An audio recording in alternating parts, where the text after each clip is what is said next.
So आता आपण पाहूयात एक्झाम्पल नंबर 23. 23 एक्झाम्पल मध्ये काय दिलेलं आहे, two circle intersects each other at point M and N. म्हणजे दोन वर्तुळ आहेत की जी एकमेकांना एम आणि एन पॉइंट मध्ये इंटरसेक्ट करतायत, छेदतायत. ठीक आहे. मग काय केलं तर एम पॉइंट मधून आणि एन पॉइंट मधून दोन छेदिका काढल्या, दोन सिकॅन्ड काढलेल्या आहेत की ज्या ह्या छोट्या सर्कलला पी आणि आर पॉइंट मध्ये इंटरसेक्ट करतात आणि या मोठ्या सर्कलला एस आणि क्यू पॉइंट मध्ये इंटरसेक्ट करतात. म्हणजे एम मधून काढलेली सिकॅन्ड इकडे आर आणि इकडे एस मध्ये इंटरसेक्ट करते आणि एन मधून काढलेली सिकॅन्ड इकडे पी आणि इकडे क्यू मध्ये इंटरसेक्ट करते. तर अशा पद्धतीने आपण हे केलंय. तर आपल्याला हे प्रूव्ह करायचंय की पी आर ही एसक्यू ला पॅरलल आहे, समांतर आहे. मग आपण एक कन्स्ट्रक्शन केली, काय केली तर आपण एम एन काढला, सेगमेंट एम एन काढली. सो अतिशय सोपं आहे हे. बघा, P M R P M N P R हा चक्रीय चौकोन आहे, राईट. आणि चक्रीय चौकोनाचे सम्मुख कोण पूरक असतात. याचा अर्थ असा होतो की angle P plus angle M is equal to 180 degrees. मग आपण ते लिहूया. इथे आपण प्रूफ लिहितोय आता की क्वाड्रिलॅटरल MNPR इज सायकलिक. म्हणजे चौकोन MNPR हा चक्रीय चौकोन आहे. Therefore angle RPN plus angle RMN is equal to 180 degrees. कारण या दोन कोणाच्या मापांची बेरीज 180 अंश. कारण आपण हे शिकलेलो आहोत, आपण हे थेरम पण तुम्ही 3 वेळा लिहिलेला आहे की opposite angles of cyclic quadrilateral are supplementary. म्हणजे चक्रीय चौकोनाचे सम्मुख कोण पूरक असतात. मग इथे लिहायचं reason opposite angles of cyclic quadrilateral are supplementary. म्हणजे चक्रीय चौकोनाचे सम्मुख कोण पूरक असतात असं आपण इथे लिहू शकतो. ठीक आहे. मग हे झालं.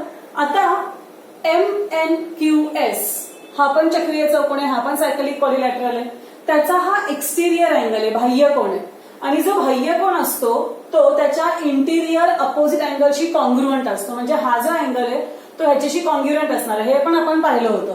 सो चक्रीय चौकोनाचा बाह्य कोन त्याच्या आंतरसम्मुख कोनाशी एकरूप असतो. Exterior angle of cyclic quadrilateral is congruent with its interior opposite angle. So आपण ते इथे लिहूयात की angle RMN is an exterior angle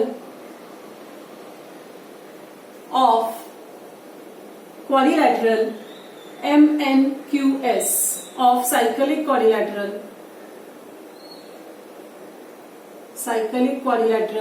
MNQS. Therefore, angle RMN congruent angle SQN by the property of cyclic quadrilateral. चक्रीय चौकोनाच्या गुणधर्मानुसार असं आपण इथे लिहू शकतो. आता इथे जो RMN आहे त्या RMNच्या जागी आपण हा SQN सबस्टिट्यूट करूया. त्याला आपण म्हणूया स्टेटमेंट 1, त्याला आपण म्हणूया स्टेटमेंट 2. सो फ्रॉम 1 and 2 1 व 2 म्हणून हे RPN आहे तसं लिहा, अँगल RPN प्लस RMNच्या ऐवजी आपल्याला काय लिहायचं angle SQN is equal to 180 degrees. म्हणजे हा अँगल प्लस हा angle is equal to 180 degrees. पण आरपी आणि एसक्यू ची जर तुम्ही पीक्यू ट्रान्सव्हर्सल घेतली तर हा अँगल आणि हा अँगल हे इंटिरियर अँगल्स आहेत, अंतर कोणते they are supplementary. It means that RP is parallel to SQ. Therefore seg RP parallel seg SQ because by converse of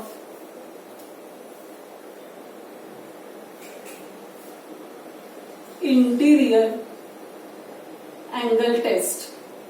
म्हणजे आंतरकोन कसोटीच्या व्यत्यासानुसार अँगल टेस्ट. कारण जर इंटिरियर अँगल सप्लिमेंटरी असतील, पूरक असतील, तर त्या सेगमेंट्स किंवा त्या लाईन्स एकमेकांना पॅरलल असतात, हे प्रूव्ह होतं. म्हणजे अशा पद्धतीने आपण हे प्रूव्ह केलं. अतिशय सोपं होतं, महत्वाचं आहे. हे एक्झाम्पल परीक्षेला विचारलं जाऊ शकतं. सो हे होतं एक्झाम्पल नंबर 23. आता आपण पाहणार आहोत एक्झाम्पल नंबर 24.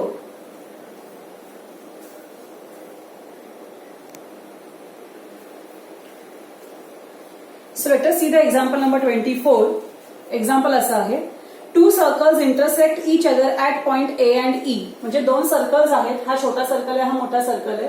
हे दोन्ही सर्कल्स एकमेकांना ए आणि ई पॉइंट मध्ये इंटरसेक्ट करत आहेत. त्यानंतर they are common secant through E intersect the circle at point B and D.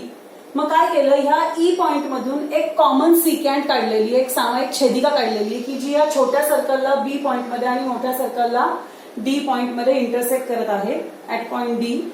The tangents of the circle at point B and D intersect each other at point C. मग B point मधून एक tangent काढली, स्पर्शिका काढली, आणि D point मधून पण एक स्पर्शिका काढली, आणि या दोन्ही स्पर्शिका एकमेकांना सी पॉइंट मध्ये इंटरसेक्ट करतात. दोन्ही पण tangents they are intersecting each other at point C. Okay, आपल्याला हे प्रूव्ह करायचंय की quadrilateral A B D C, quadrilateral A B C बरोबर होतं हे, A B C D is a cyclic quadrilateral. हा चक्रीय चौकोन हे आपल्याला सिद्ध करायचं आहे. मग एखादा क्वाड्रिलॅटरल हा चक्रीय केव्हा असतो की ज्यावेळेला त्याचे अपोजिट अँगल सप्लिमेंटरी असते, सम्मुख कोण पूरक असतात. मग इथे आपण एक कन्स्ट्रक्शन केलेली आहे. आपण ए बी काढला, एई काढला, एडी काढला, अशा 3 सेगमेंट आपण काढले. आपल्याला हे प्रूव्ह करायचे की हा अँगल प्लस हा अँगल, ह्या 2 अँगलचं सम 180 आहे, हे आपल्याला प्रूव्ह करायचंय.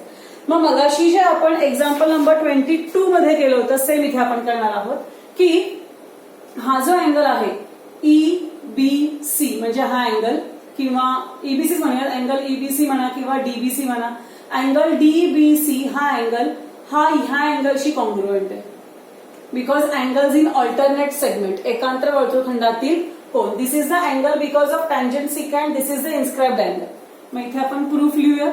अतिशय सोपा प्रूफ आहे हा, मगाच सारखाच आहे एक्झाम्पल नंबर 22 प्रमाणे. Angle DBC congruent angle BAE.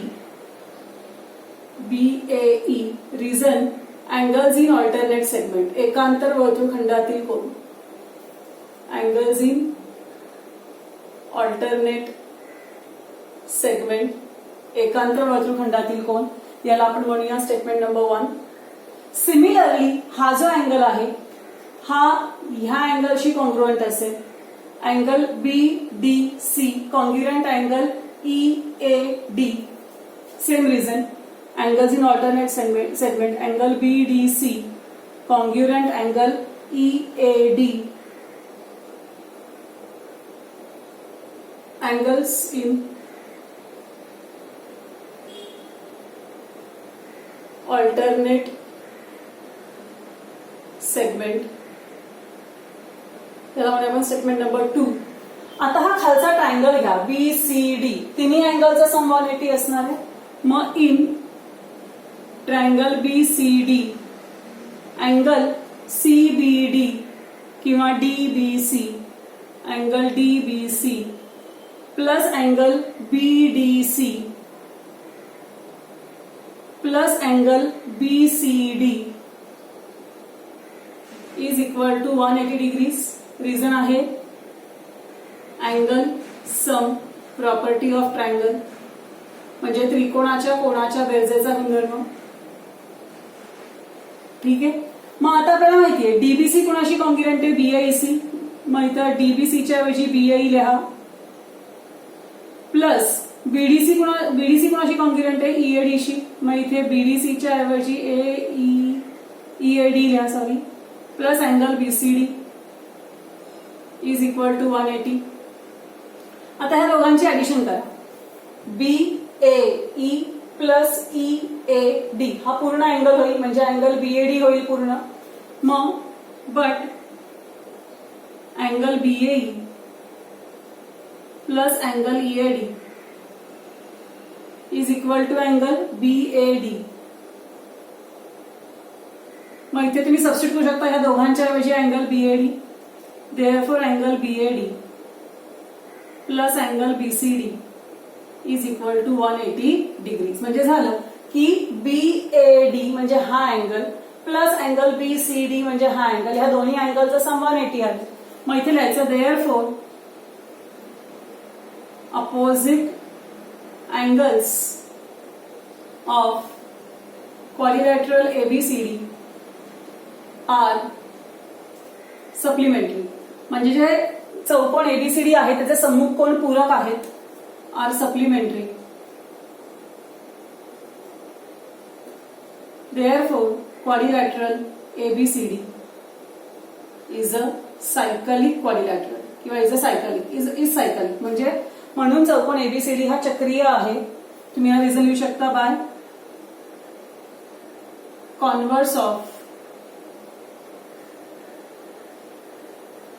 Cyclic quadrilateral theorem.